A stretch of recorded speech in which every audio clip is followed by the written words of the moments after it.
제가 제일 먼저 실전적으로 드리고 싶은 조언은 휴대폰을 무음으로 좀 바꾸는 시간이 많았으면 좋겠습니다. 휴대폰을 확인을 안 한다고 해도 이게 울리는 것과 언제 울릴지 이렇게 긴장을 하면서 신경을 쓰는 행위 자체가 집중력도 떨어지고 창의력도 떨어지게 됩니다. 또 제가 작년 동안 하면서 조금 효과를 봤던 명상법이 있는데, 이런 것들을 아침마다 지속을 하게 된다면 하루를 잘 보내는 것은 어렵지가 않다고 생각이 듭니다. 지식인사이드 구독자 여러분, 저는 최근 역주행의 비밀이라는 책을 쓴 김단 작가이고요. 인문 분야와 도파민에 대해서 연구를 하고 공부를 지속적으로 이어가고 있습니다.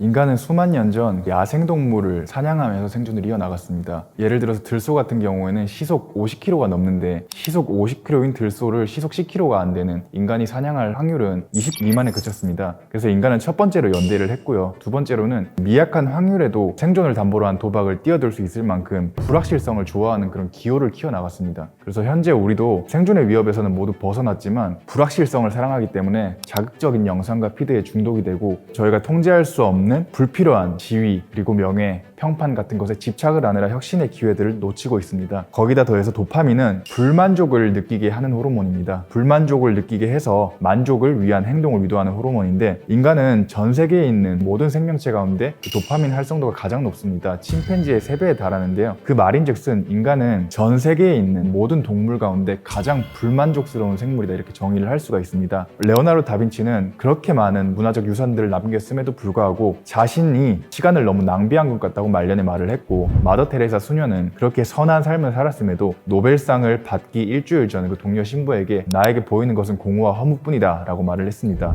미켈란젤로 또한 자신이 거의 죽음을 앞두기 직전 자신이 쫓던 예술적 이상은 허구에 불과했다라고 말을 했습니다. 이처럼 인간의 불만족은 굉장히 본능적이고 고질적인 문제입니다. 돈이 있으면 명예를 원하고 돈과 명예 모두를 가지는 낭만을 원하는 게 인간이라는 본질이고, 거기에다 더해서 인간은 부정적인 기억을 더 잘 하도록 설계가 되어 있습니다. 생후 2개월 된 아기도 긍정적인 기억보다는 부정적인 기억을 더 잘 한다고 합니다. 그 이유는 인간의 신체적으로 가장 열등한 동물이기 때문에 열등함을 커버하기 위해서 부정적인 위협들을 신속하게 반응하기 위해서 부정적인 것들에 과민하게 반응하는 부정 편향을 키워왔습니다. 그래서 불만족은 고질적인데 부정 편향까지 더해지니 우리는 의식적으로 노력하지 않으면 자연스럽게 비관론에 휩싸이게 됩니다. 그래서 현재의 가능성에 대해서 파악하지 못하고 자기 자신을 후회하고 원망하면서 시간을 보내기 때문에 결국 자기 자신이 원하는 삶을 살지 못하게 될 확률이 있습니다. 그래서 한 가지 고무적인 것은 도파민이 과분비되게 설계가 되어 있고 부정 편향도 키워왔지만 이성적인 사고를 관장하는 전두엽의 밀도는 계속 높아져 왔습니다. 우리는 의식적으로 긍정적으로 생각하도록 노력을 해야 됩니다. 현재를 즐기고 과정을 즐기도록 노력을 해야만 합니다. 그래서 도교, 불교, 스토아파, 니체 같은 여러 철학자들이 수천 년 전, 수백 년 전 현재를 즐겨라 라고 공통적으로 말을 한 것조차 그들은 진리에 가까이 있었고 인간의 이런 고질적인 불만족의 문제에 대해서 미리 해답을 알고 있었기 때문에 그런 식으로 설파를 했다고 저는 생각을 하고 있습니다. 그래서 어둠이 아니라 빛에 집중해야만, 그렇게 노력해야만 자신이 원하는 삶을 살 수 있다고 제가 감히 말씀드리고 싶습니다.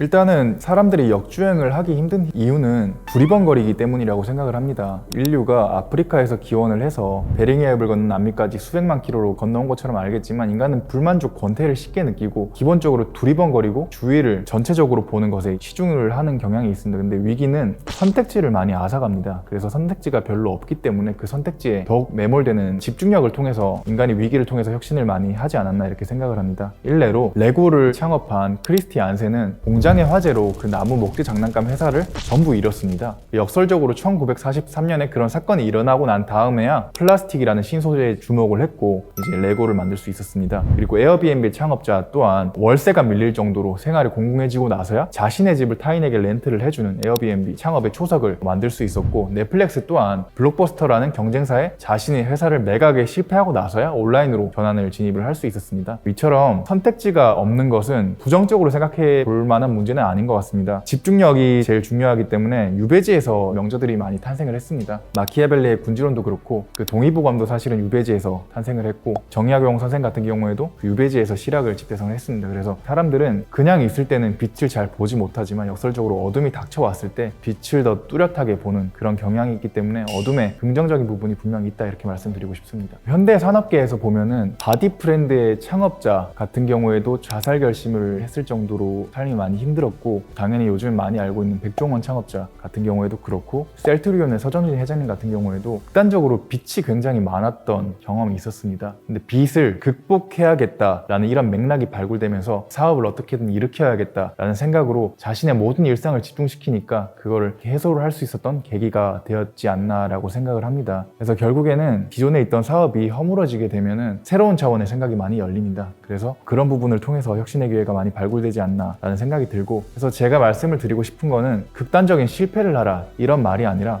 무언가 하나에 집중을 하라라고 말씀을 드리고 싶습니다. 인간이 생애 기간 동안 창출해낼 수 있는 가치의 종류가 그렇게 많지가 않습니다. 무엇을 하고 싶은지에 대해서 그것을 명확하게 하고, 결국에는 성공은 사실은 기호, 자신이 좋아하는 것 아니면 한계, 이거 두 가지가 결부되어서 나온다고 생각을 합니다. 한계는 극복을 하게 해주고요, 기호는 자신이 좋아하는 것이기 때문에 실패를 견딜 수 있는 그 인내, 실련을 견딜 수 있는 인내의 어떤 능력을 선물해 줍니다. 그래서 자신이 정말 하고 싶은 게 뭔지 그런 것에 대해서 규명을 명확하게 하고, 그것에 대해서 카테고리를 다양하게 나눠서 다양한 시도들을 이어간다면 결국에는 누군가 맞닿는 단면적이 넓어져서 성공을 이뤄내지 않을까 이런 생각이 듭니다.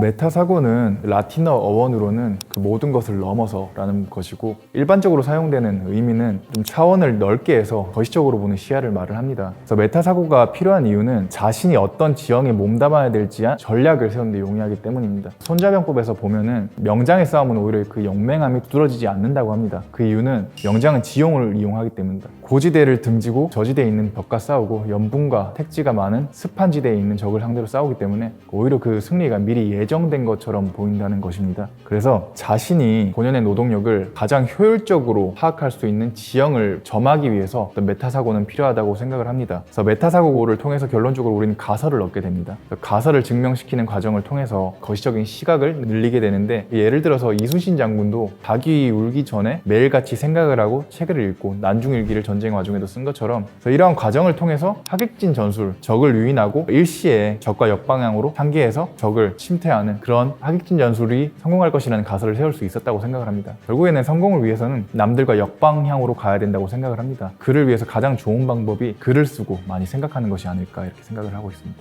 일단 사람들이 그 마이클 폴란이라는 철학자가 따르면 인간의 지식이라는 게 암묵지와 명시지가 있는데, 자신이 뭘 아는지를 말할 수 있는 것을 명시지라고 하는데, 사람들이 암묵지는 굉장히 많은데 자전거 타는 법을 설명해봐라 이렇게 말을 하면은 설명하기가 힘듭니다. 그래서 결국에는 비전이라든지 자신이 가지고 있는 전략이라든지 사업 모델이라든지 이런 건 설명이 되어야 되기 때문에 그 암묵지를 명시지나 표시지로 끌어올리는 연습을 해야 되는 것 같습니다. 그것에 가장 중요한 것이 결국에는 기록인데, 그러니까 산업을 보면은 구글이라는 거대 기업도 사실은 논문에서 출발을 했습니다. 레리 페이지라는 어떤 창업자가 인용도가 가장 높은 논문이 신뢰성이 높은 논문이 아닐까 이런 가설을 세우고, 그 가설을 논문을 통해서 증명하는 형태를 통해서 구글이라는 것을 초석을 세울 수가 있었고, 나이키, 필라이트조차 대학원 시절에 일본 러닝화가 미국을 지배할 것이다 이런 논문, 보고서를 통해서 사업을 이어갔습니다. 결국엔 역방향으로 가기 위해서는 용기가 필요한데, 인간은 그 상황에 굉장히 많이 동요되는 특성이 있습니다. 그 상황을 뚫고 나가기 위해서는 자신이 기록한 것을 보면서 기록대로 행해야지 이게 내가 선택한 길에 대한 확신을 느낄 수가 있습니다. 그래서 매일같이 상황에 대한 그런 감정에 충실해서 가설을 세우게 되면은 결국에는 그런 용기가 허구가 되기 때문에 자신만의 정교한 사고체계라든지 자신만의 명확한 견해 이런 것들을 발굴을 해야지만 결국에는 성공을 꽃피울 수 있지 않나 이렇게 생각을 하고 있습니다.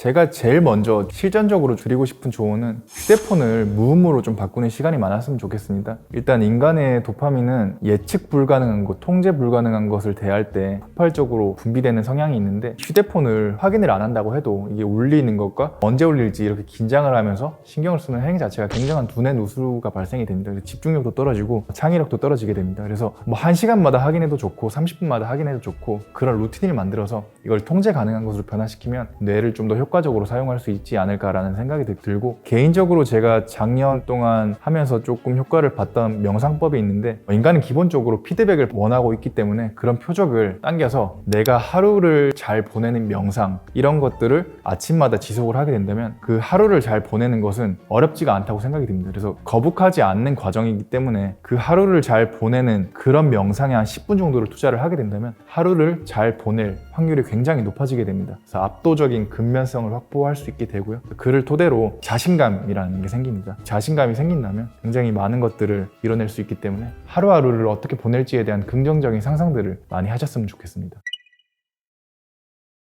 경제학 원칙에서 가치는 희소성에서 발굴이 되고 희소성은 고유성에서 발굴이 되는데, 그 고유성을 위해서는 독립의 시간이 필요합니다. 근데 사람들은 그 독립의 시간을 갖추기도 전에 관계를 통해서 그런 것들을 해결하는 경향을 많이 보이고 있는데, 지금의 현재 시대의 상에서는 내가 무언가를 창작을 하거나 아니면 부가가치를 만들어낼 수 있는 법인, 생산수단을 만들어내거나 그런 식으로 성공이라는 것에 다다르게 되는데, 내부 리소스가 있어야 됩니다. 레리 페이지나 구글의 창업자는 페이지 랭크라는 기술이 있었기 때문에 그 기술을 토대로 다양한 것을 연결시킬 수 있었기 때문에 지금의 거대 기업으로 거듭날 수가 있었고, 자신이 뭔가 시그니처가 있어야 연결할 것이 생깁니다. 일단은 근데 시그니처를 만들 노력을 하지 않고 관계를 통해서 그걸 해소하기 전에 자신이 뭔가 상용화시킬 수 있는 기반 기술, 그런 것들을 관계에 단절되어서 먼저 확립을 한다면 증폭시키기 위한 관계도 유순하게 흘러가고 더 많은 법인, 더 많은 자본들과 만날 접점들이 많아지기 때문에 일단은 최소한 2년 내지 1년 동안에 상용화할 수 있는 기술을 확보할 수 있는 시간은 필수적이라 생각을 합니다. 제가 개인적으로 실천하고 있는 방법은, 첫 번째는 한계 저널링이라는 방법입니다. 고유성이라는 것은 무언가를 극복하는 행위에서 나오기 때문에 지금 나를 가로막고 있는 족쇄가 무엇인지에 대해서 그걸 명문화를 하는 겁니다. 근데 저는 그것에 대해서 내가 노동력으로 한계를 극복할 수 있는 상황은 사실 글을 많이 쓰는 것밖에 없어서, 저는 그걸 명확하게 한 다음에 자신의 행동 양식을 구축할 수가 있었고, 그리고 두 번째는 한계 저널링을 한 다음에 자신이 그런 한계를 극복하는 어떤 자신의 상을 지속적으로 주입을 시키는 겁니다. 그렇게 하게 된다면 뭔가 염려하는 마음이 줄어들기 때문에 하루의 맥락이 굉장히 직관적으로 변화합니다. 직관적으로 변화하게 되면 성공의 경험이 없다 하더라도 하루를 잘 살아냈기 때문에 자연스럽게 자신감이 생기게 되고 무엇이든 할 수 있을 것 같다 라는 어떤 긍정적인 마음으로 어떤 마음의 주파수가 통일이 되기 때문에 생산성이 올라갑니다. 생산성이 올라가게 된다면 결국에는 더 많은 아웃풋을 낼 수 있지 않나 이렇게 생각을 하고 있습니다. 사람들이 지금 하루하루를 마이크로 매니징을 해보면 온전히 과업에 집중하는 시간이 2시간도 안 된 경우가 굉장히 많습니다. 사람들은 결국 딴 생각을 많이 하고 일상의 맥락 없이 이제 주저주저 하면서 많이 보내는데, 자신한테 쉼이 되는 것을 명확하게 하는 게 중요하다고 생각을 합니다. 인간의 의지력은 한계가 있기 때문에 쉬지 않으면 퍼포먼스가 안 나오기 때문에 사실은 넷플릭스를 1화부터 20화까지 몰아서 보는 게 쉼이라고 할 수는 없는 것 같습니다. 쉼의 목적은 의지력이 회복되는 거기 때문에